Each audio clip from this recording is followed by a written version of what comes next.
Hello, hello. Welcome to Tea Time Chronicles. It's a series now, I guess. Don't expect anything. I make no commitments. I wanted to sit in here because, almost missed the point. If you're new here, this is my stream of consciousness channel. And I come in here and I speak. I usually have a few things in my mind that I want to speak about that have pulled my attention. And in speaking about it, we speak about a lot more things.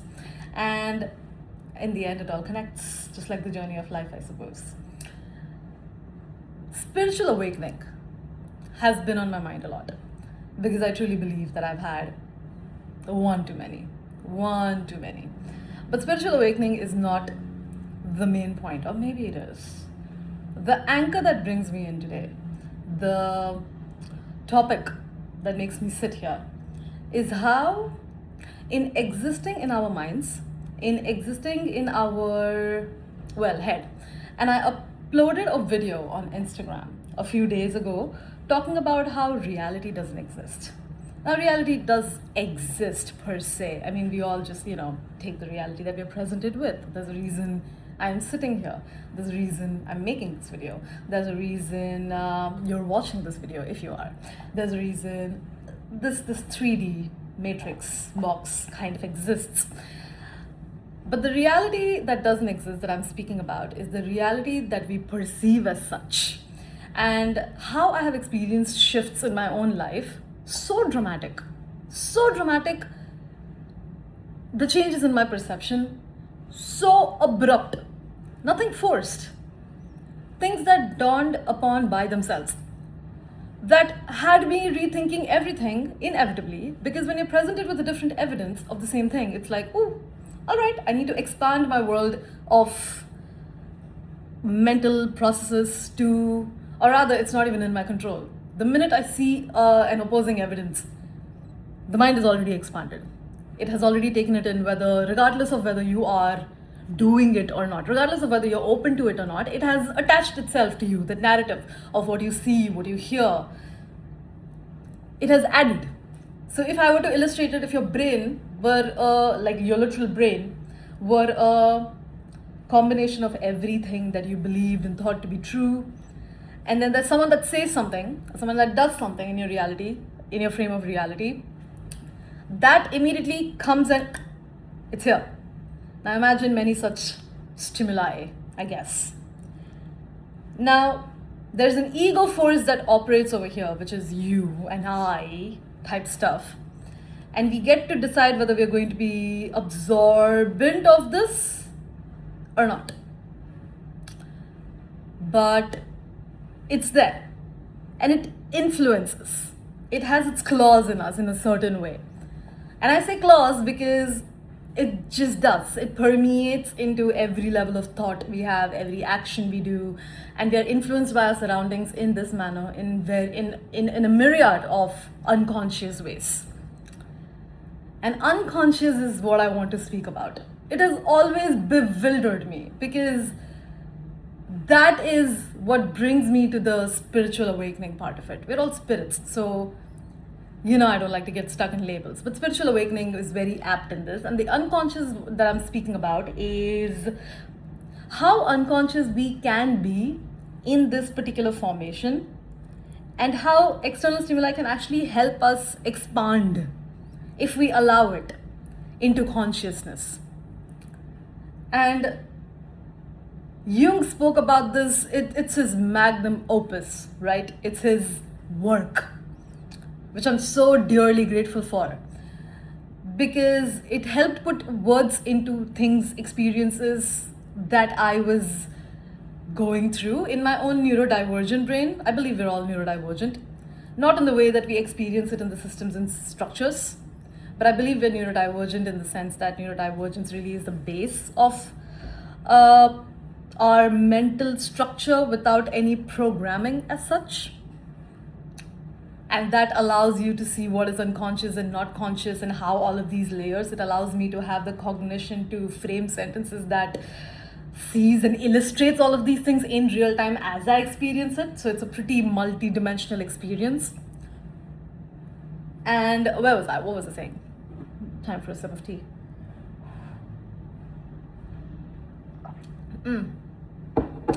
So the unconscious, yes, of course.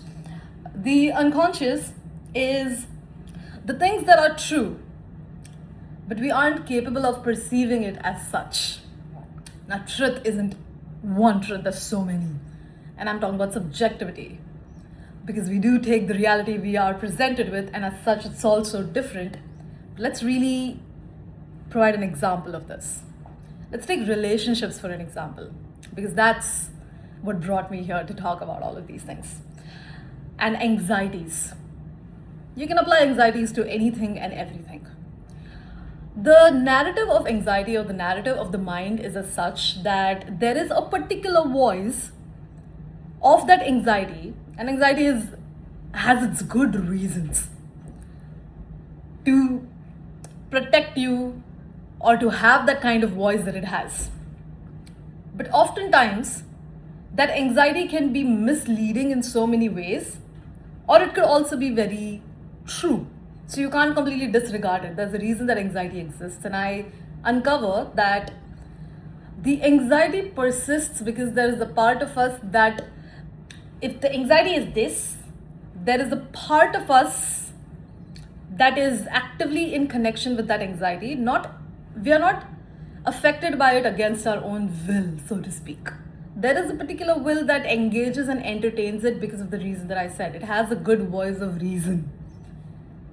But what about the times when that anxiety drives you to believing in things, when that voice of reason that it has adopted, the devil's advocate that it plays, leads you to believing things that aren't necessarily true, or rather things that you cannot necessarily work upon, and things that are outside your control. But let's talk about things that aren't necessarily true, and that is where the relationship example comes into picture. Because you may be so convinced in your relationship anxiety or in your relationship insecurities. So the anxiety can take many forms. It can be insecurity, it can be whatever, you get what I mean. In all of that relationship dynamic anxiety, what can happen is that this voice of reason that tells you certain things about the tone of your partner's voice, what they said, how they said it, or what that person did, or the look that they gave. And all of this gets filtered through in our own perception from the things that we already hold to be true. And that anxiety then filters everything else, and it tells you, it convinces you of the things that you already believe in. Now, this is where the unconscious comes into picture, because this is where the unconscious beliefs that are acting as a filter that are also birthing this anxiety, and there is a self-perpetuating mechanism over here. This filter allows for this anxiety to exist, but this filter is also fed by this anxiety over and over again through the narratives, through the things that you have seen. And all these things have good reason to exist because they are rooted in the experience of the things that you saw. Nothing is unreasonable over here. You have a certain belief because you have good reasons to have that belief, and you have experienced good things in life that have led you to have that belief. To say, oh, people are always going to harm me, or people are always nice to me, either polarity or whatever in between, there is good reason for you to believe exactly what you believe in. But what happens when it is not true in every case? Yes, people have harmed you, but it's not true in every case. Not everybody is out to get you. But this can be so hard to separate yourself from, because the experiences that we have kind of like push us and punch us into a pulp, when like trauma or whatever happens for you to feel like a pulp, to be affected by it so deeply that it takes on that shape, and it diminishes you in a way to only believe that will be the only reality everywhere. And the unconsciousness of this is that you may not know this. But when I say unconscious, it's like, hold on, I'm awake and I'm conscious and I'm doing all of these things, and this is where awake comes into picture for me. And my spiritual awakening of things come into picture for me. Because the more you consider perspectives and you stop and you don't look at this anxiety and you just hold on. And this is something I covered in my very first video, so this is a different angle of coming at the same thing, adding more colors to it, I guess. When that shit is so convincing, backed by the foundation of your experience, to be present, to to not listen to it. It's so hard.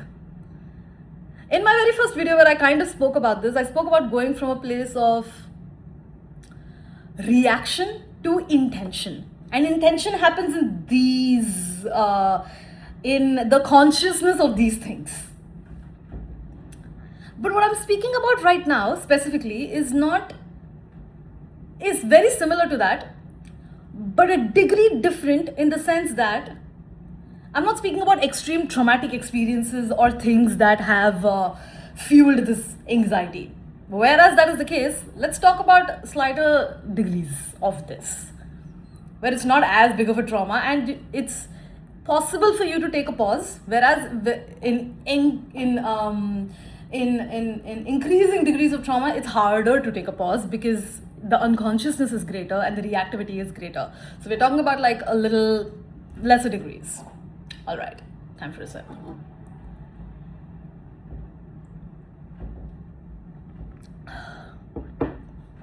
And it's so easy for these voices of reason to convince us of something with absolutism. We're like, this is just exactly how it is. And bruv, it isn't though. There's so much more to it, which does not take away from your experience that formed those beliefs and those anxieties, but also provides perspective in such a manner that it neutralizes the experience without taking away from it. And neutralize mane, it smoothens your own negative interpretations of it so that you're able to be centered. So I guess the takeaway that I would like for you to have, if you so wish at all, is how subjective things can be, but this is so hard to see in matters of like abuse and stuff. And unfortunately, and I say unfortunately, I have come to a place where in the cases of my own abuse and in healing from them, I am now at a place where I'm seeing my perpetrator's point of view. Not to excuse them in any way, but I know that it couldn't have been better. I know that it couldn't have been better. Yeah, I see how I am now in a place where, having worked through all of that, the voices still try to convince me of some things, but not separating myself from it would have been such a crime to myself, because I would have then been a prisoner of those voices long after the perception of newness and just perspective offers me relief, offers me healing. And this perspective is not this opposing perspective of what the circumstances around the perpetrator was. Sounds like I'm excusing the perpetrator.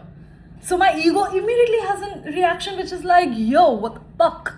However, being open to that, or not even being open to that, just not acting from a place of that anxiety all the time, that's it, is being open. So it's more about not being open to something new, rather being closed to something old, which is new. And in that, over the years, and this is something if I were to give a time frame for this, it would be over close to a decade, but over a decade, because there is no time frame. It's very Jeremy Beremy. It has always been, this process of discovery has always been a part of my life. So to say and close it into a decade's time span is also injustice in a way to my own healing process. And the healing process is what leads me to be awakened to these things in the mechanism, in the way that in the logistics of the mental gymnastics that I just laid out in front of you. And that gymnastic being not giving in to that voice of anxiety, which is a very good voice of reason and knows exactly how to speak to you because it wishes to protect you. How do you move away from a voice that is so scary but intends to protect, pulling from past experiences? Bruh, wild. but a whole new reality has opened up to me. And that's just one dimensional view of it. So many such realities have opened up to me. But the person that now holds the perception of those realities is not the person that was affected by not having access to this. And okay, I need to articulate this well because I really, really want to. And the person that is now delivered, the person who went through all of that, in healing from all of that, is no longer that person. And it seems very obviously, but I'm at capacity with my articulation. Unfortunately, that's my limit, I believe.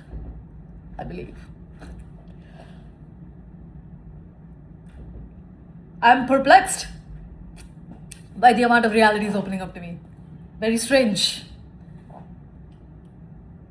I'm perplexed by how many point of views I'm able to hold because it effectively dissolves the ego. It effectively dissolves my ability to say this is right and this is wrong. It effectively dissolves my own polarity.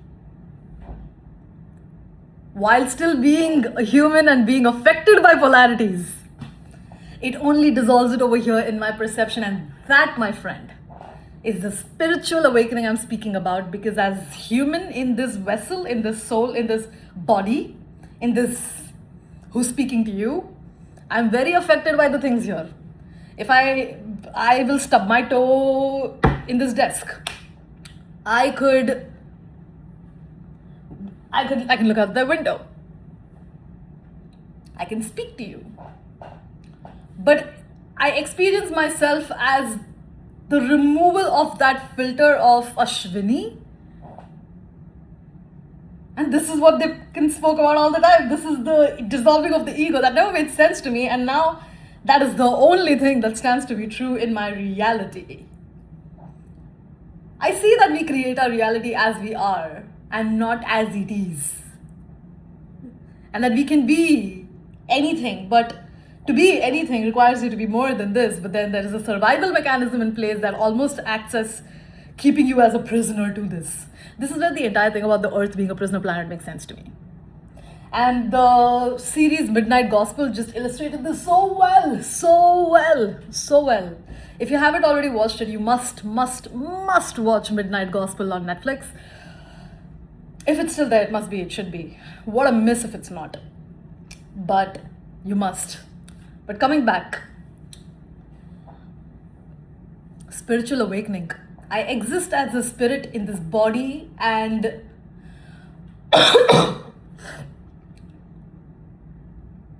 it's an experience. And that's what they say Earth is for, right?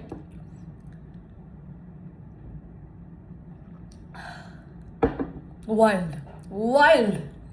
Because a part of my mind is constantly like, fuck are you saying? What the fuck are you doing? What the fuck are you keeping yourself open to? That's not true. But deep inside, I cannot deny it. And this is where the heart of the matter comes into picture. This is where the heart coherence and everything that people like Joe Dispenza or even that teacher from the movie Eat, Pray, Love speak about. You cannot look from here. It will fuck you up. When I'm going through, I sit here and I look so coherent, but the kind of mayhem that I have had to navigate in my own mental space in order to come in here and speak and illustrate all of these things. I literally present myself as an illustration, if I may. All this mentally is very... It's a mind fuck. I think that's where that comes from. But let's even look at that word. The mind fuck gives birth to a new mind, which is a no mind. And the no mind is the no ego. And the no ego is spirit. And all of this.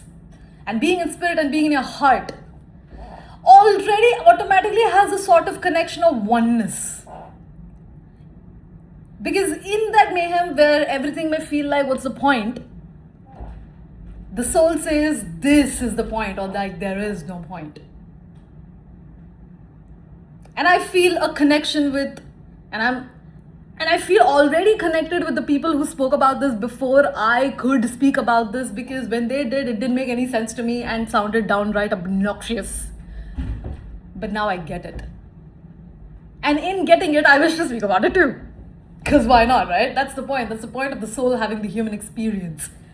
Wow. Damn. All of this. But when pain enters the chat, for whatever reason, it's the mind that immediately takes over, hijacks your entire system. And astrologically, or just like even normally speaking, we all seem to be, at least I am, at a point where I am going through and experiencing great transformation in my life. Transformation owing to all of these things that make absolutely no sense to me. And acting from the place of the mind also makes no sense, because it's like, what am I going to do with old information that seems obsolete right now in my own journey? So I must tap into something greater. So I simply exist and I do things, and I feel called to creation. Creation brings me to Krishna. And I experience Krishna very deeply. I experience Jesus consciousness very deeply. And I see that there is no difference between Krishna, Jesus, Allah, la la la la la. All of them right here. What a beauty it is. And I think that's a good place to stop.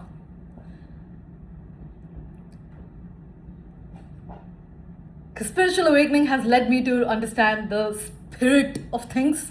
The spirit of things is that there is the spirit everywhere. And that's what Narayana is about. That's what Vishnu is about. That's what we are about. And if you've listened to this far, thank you so much. Until next time.